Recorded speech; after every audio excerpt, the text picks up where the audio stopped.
आज का हम लोग दूसरा प्रश्न है जो कि दो चर वाले रैखिक समीकरण युग्म का ही है।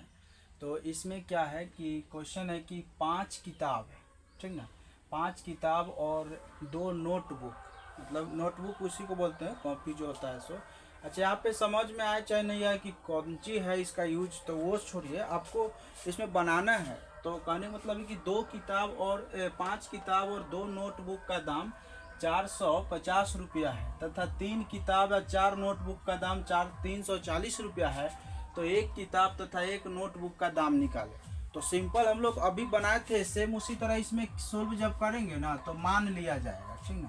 तो यहाँ पे लिखेंगे कि माना कि एक किताब का दाम, एक किताब जो है ना इसका दाम मान लेते हैं 100 रुपया तथा एक नोटबुक का दाम y रुपया है, ठीक ना। ये हम लोग मान लिए हैं।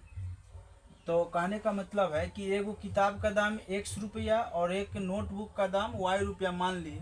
सबसे पहले मान लेना है, उसके बाद हम लोग लिखेंगे प्रश्नानुसार।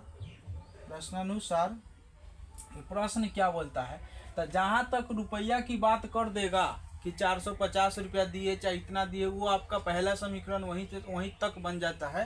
तो बतलाइए 5 किताब, अच्छा एक किताब का दाम हम लोग 100 रुपया माने हैं, अब 5 को किताब लेना है तो दाम को और सामान को उसको मल्टीप्लाई कर देते हैं। तब 5 को किताब चाहिए तो 5 लिखेंगे और 100 रुपये हमको दे रहा है, तो यानी कि 5 किताब का दाम ना 5x हो जाएगा। और चूँकि और बोला है तो प्लस कर देंगे। फिर हमको 2 नोटबुक लिया, 2 नोटबुक लिए हैं तो एगो का दाम y है तो 2y हो जाएगा। यहाँ पे समझिए कि 5 गो किताब है तो इसका दाम हो जाएगा 5x और 2 नोटबुक है तो इसका दाम हो जाएगा 2y। और टोटल जो है हम लोग जो पैसा जो दे रहे हैं वो 450 रुपये दे रहे हैं, ठीक है। ये आपका हो गया फर्स्ट समीकरण, ये आपका हो गया फर्स्ट इक्वेशन निकल गया। अब फिर लिखेंगे, अब सेकेंड बात आता है, ठीक ना। तो 3 गो किताब लिया, 4 गो नोटबुक लिए, तो 3x प्लस में 4y बराबर हो जाएगा 340। ये हो जाएगा आपका सेकेंड समीकरण। अब बतलाइए, आप तो बिल्कुल आसान है, जब आप फर्स्ट समीकरण और सेकेंड समीकरण निकाल लेते हैं उसके बाद आपको हल करने का जो विधि जान रहे हैं, किसी भी विधि से बना लीजिए, विलोपन, प्रतिस्थापन, बीजगुणन, ठीक ना। तो उसमें हम लोग सबसे पहले समझते हैं कि विलोपन से चलेंगे तो x चाहे y बराबर होना चाहिए। तो ये 5x 3x है, बराबर नहीं है। ये 2y 4y ये भी बराबर नहीं है, तो बराबर कर लिया जाता है। किसी एक को बराबर करने का आसान तरीका है, सिंपल है। इसका 3 जो है ना, 3 से इसको मल्टीप्लाई करवा दीजिए, ये जो 5 जो है इससे इसको मल्टीप्लाई करवा दीजिए तो बराबर हो जाएगा। तो यहाँ पे लिखना पड़ेगा कि फर्स्ट समीकरण जो है ना, ये वाला फर्स्ट, तो फर्स्ट समीकरण को 3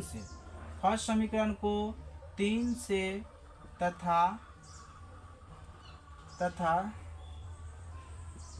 सेकेंड समीकरण को, ये जो सेकेंड समीकरण है, सेकेंड समीकरण को 5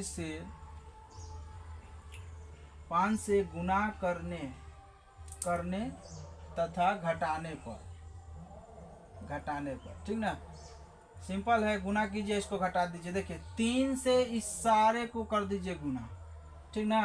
तो 3 से क्या करेंगे तो 5 3 15x, फिर 3 से इसको करेंगे तो 3 दूना 6y और 3 से इसको करेंगे गुना, यानी 450 जो है ना, 450 इसको भी 3 से मल्टीप्लाई कीजिए, 0 5 3 15 और उसके बाद 4 3 12 1 13, 1350 हो जाएगा। तो बराबर में लिख देंगे हम लोग 1350।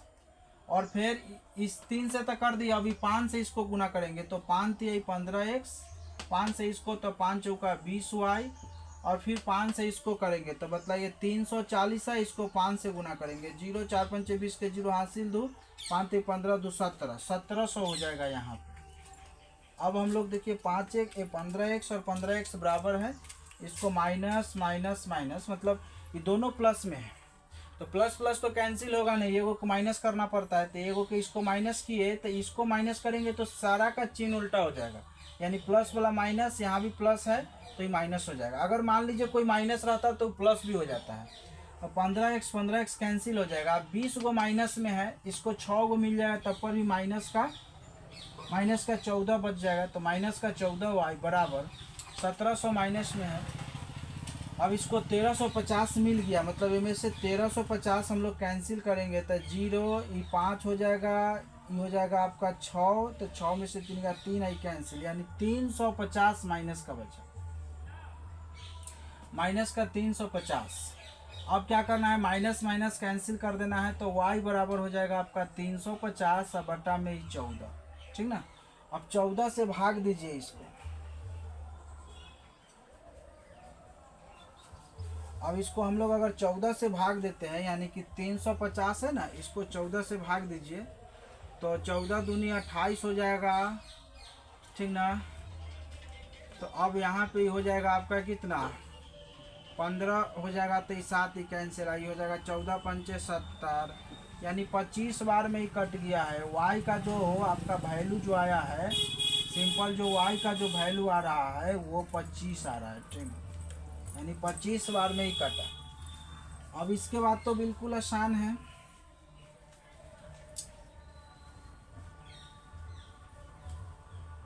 अब देखिए, अब क्या करना है, इस y का मान को फर्स्ट में चाहे सेकेंड में कहीं रख दीजिए, तो लिखेंगे y का मान फर्स्ट समीकरण में रखने पर, फर्स्ट समीकरण में रखने पर, तो y का मान फर्स्ट में रखेंगे तो फर्स्ट समीकरण हम लोगों का है 5x प्लस में 2y इक्वल टू 450। तो बतलाइए 5x प्लस में 2 इंटू वाई का वैल्यू है 25 बराबर में 450। बतलाइए 5x बराबर 450 और ये 25 गुना कितना होता है 50, और ये 50 इधर प्लस में है, उस तरफ जाएगा तो माइनस में हो जाएगा। तो 5x अभी 450 में से 50 कैंसिल होगा तो 400, तो x बराबर 400 बटा में 5, 5 अठे 40, यानी कहने को तो x बराबर 5 अठे 40, 80, 5 से भाग दीजिएगा तो 400 जो 80 बार में कट जाएगा। तो यानी आपका x का मान 80 आया, y का मान 25 आया। तो इतना पे तो छोड़ना नहीं है, क्लियर करके लिखना है। तो एक किताब का दाम, तो यहाँ पे लिखेंगे अतः एक किताब का दाम 80 रुपया। एक किताब का दाम कितना है 80 रुपया, तथा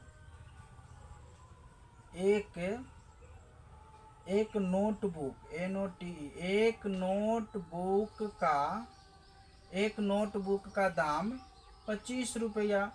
इस तरह आप लोग एग्जाम में बनाइए, इसको सॉल्व कीजिए ऐसे ही, बिल्कुल जितने अंक निर्धारित रहेंगे आपको पूरे सही नंबर, मतलब कि 2 में 2 आप लोग को प्राप्त हो जाएगा।